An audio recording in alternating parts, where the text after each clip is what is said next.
Hello. Today is April 3rd, 2026, and I just wanted to give a um, quick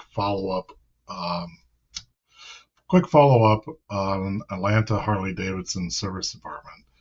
So I'll link somewhere. I got to figure out the YouTube thing, the linking. But anyways, I'll link to the old video where I was discussing some of the issues and fiascos I was having there.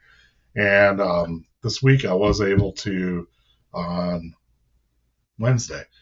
On Wednesday, I was able to pick up. Was it Wednesday or Thursday? I should know this. It was Wednesday.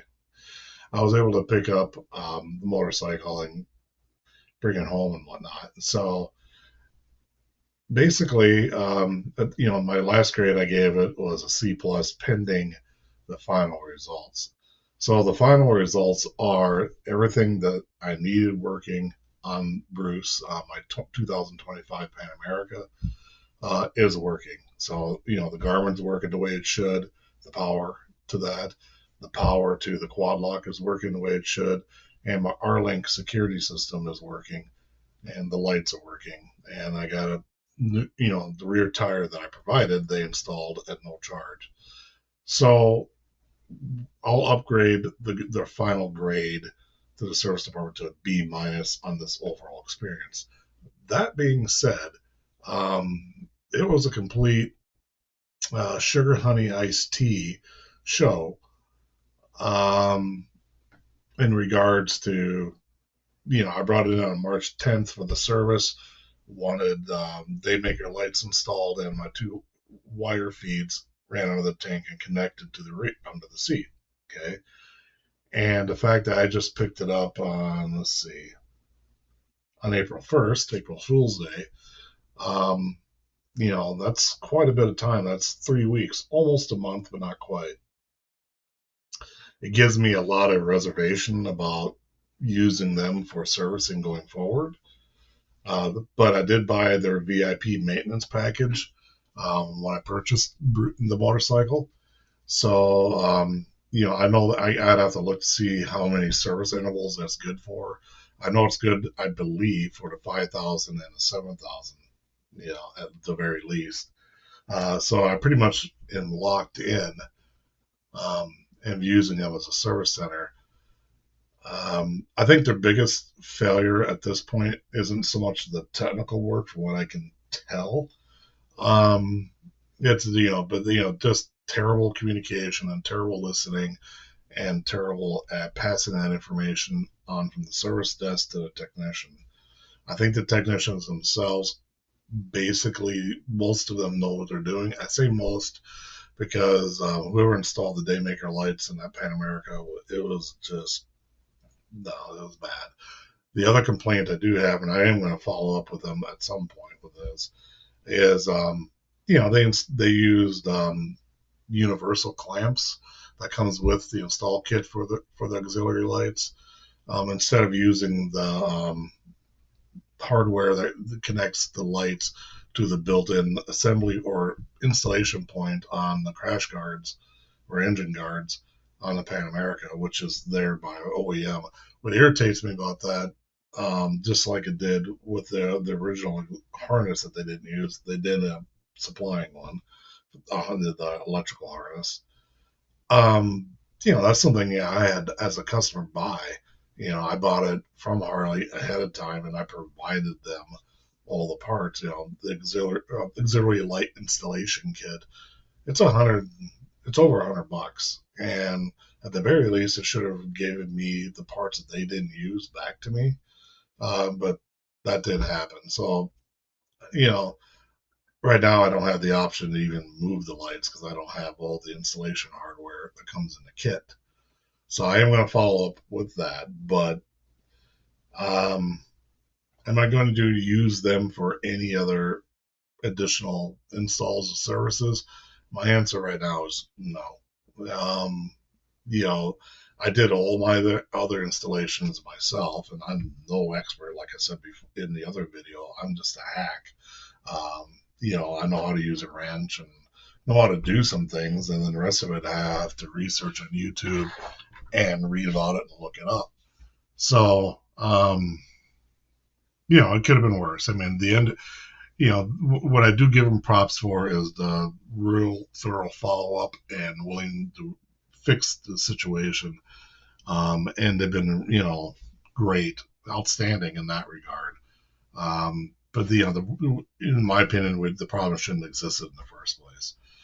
One thing I did notice, again, this goes back to the auxiliary light installation, and I didn't notice it until I picked it up on Wednesday and I, was tinkering with it. Was in my left hand controls. That's for the clutch and this whole control assembly. It was a little loose. I could, I mean, it wasn't like sloppy loose, but I could push on it and it would start rotating on the bar. Well, that's not cool. And what the Harley Davidson auxiliary lights has a switch box that basically it goes over to the two bolts that holds that whole front control or that whole control assembly, and it uses those two bolts to hold it on. So they had to take those bolts off to install the switch box for the auxiliary lights. They just didn't tighten them enough. And I guess what gives me, again, it might have been one of the lower level techs that installed the physical hardware aspects. That would make sense to me if that's the case. You're going to have your less experienced guys do the easier stuff. And what's concerning about that is that they didn't use a torque wrench. I mean, okay, neither did I. But I mean, a lot of the installs on the bike, most of the accessory installs, I did use torque wrenches and torqued them to spec. There's a couple areas where I just did, not like crazy tight, but things are just hand tight. Some of the smaller aspects, and with that control system, I just did a good hand tight. I didn't ream on it, but I didn't leave it loose either, and I was able to tighten it up. So I mean, again, another minor issue for me to fix.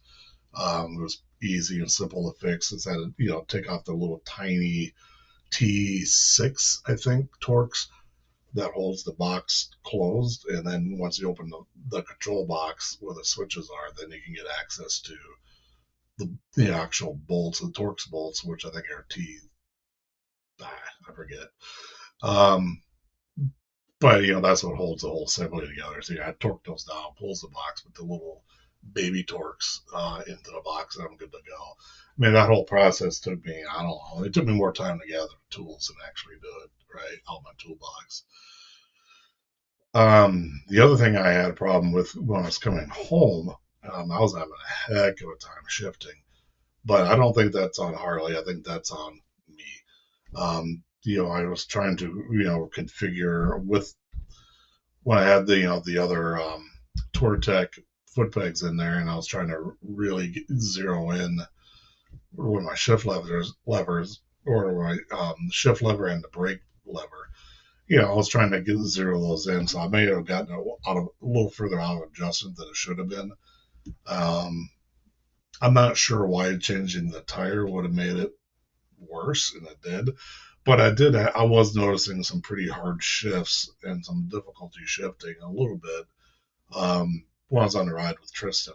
And I was like, I thought I was wearing a different set of boots that day, so I thought maybe it was pertaining to that. But when trying to bring it home on Wednesday for a long ways there, I couldn't get out of second gear. I couldn't get into third unless I revved it up. And then strangely, it was starting to shift a little better on the way home. But I was really upset and I was steaming, thinking I was like, what the heck? I just picked the bike up and I can't even shift it. But in fairness, I think that one belongs to me.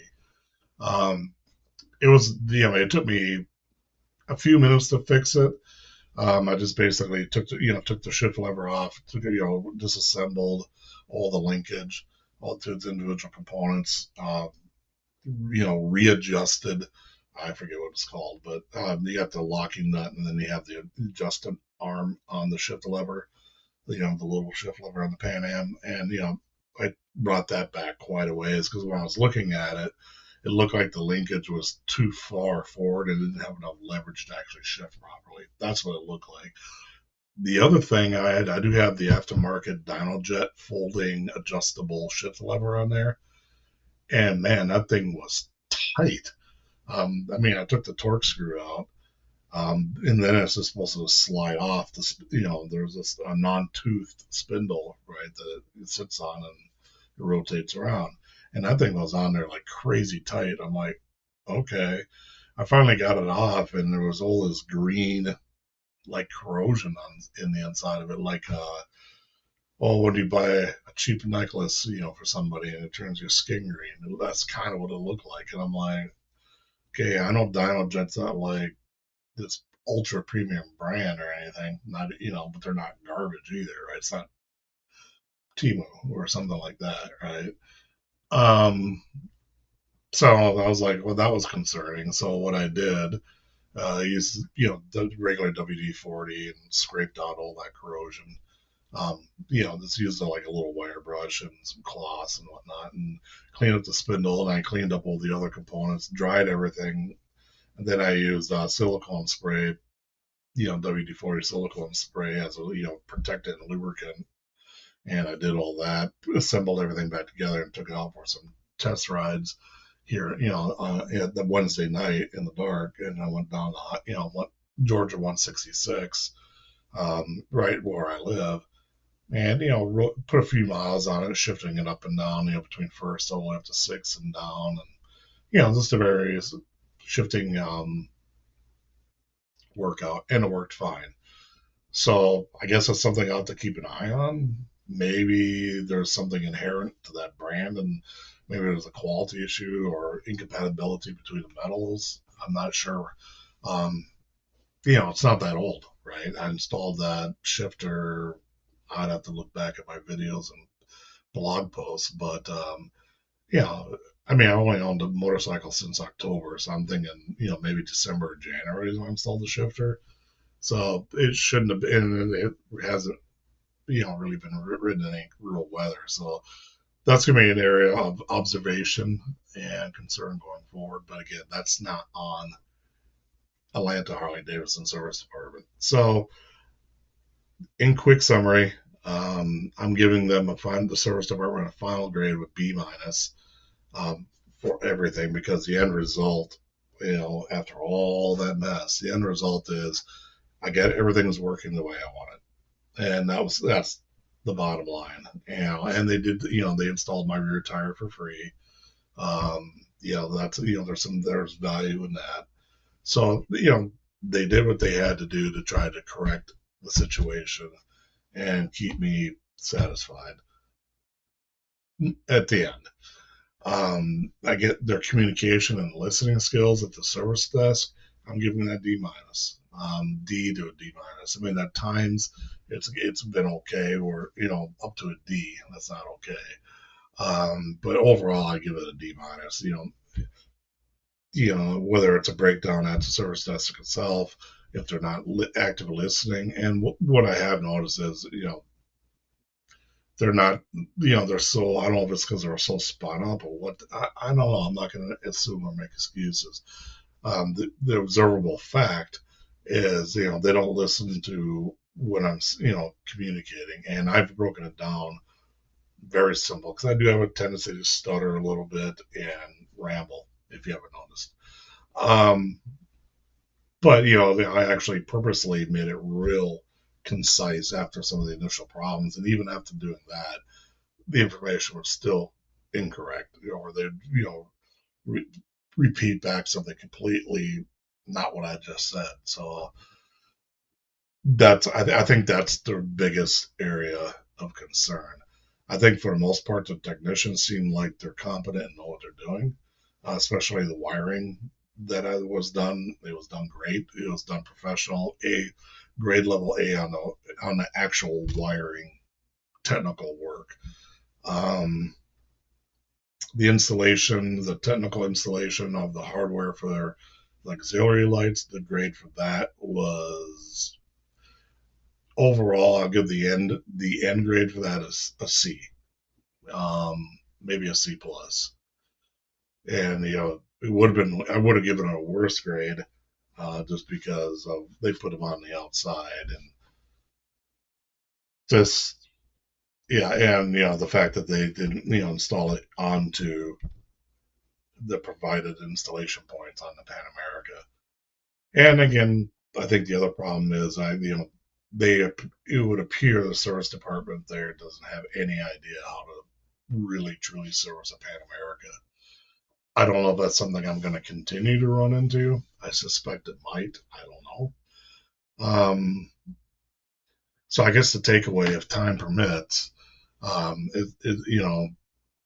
think it's going to be best to do most of my own service. There are going to be some things I just can't do, and I'm going to have to bring it in. Especially when it's under warranty, I need to get those service intervals, and I need all of that, logged by an authorized Harley Davidson service, service department, and the fact I already paid for it up front for a lot of it. So, but long term, especially, with the warranty ends, 2 years? So October 2028, no, October 2027, the warranty is null and void, or it's over with, expired. I didn't buy the ESP. It looks like a lot of the general servicing and things I'll probably end up doing a lot of it just myself. Um, I am going to shop around to see if there is some of the other Harley Davidson service departments here in the Atlanta area may have more competence.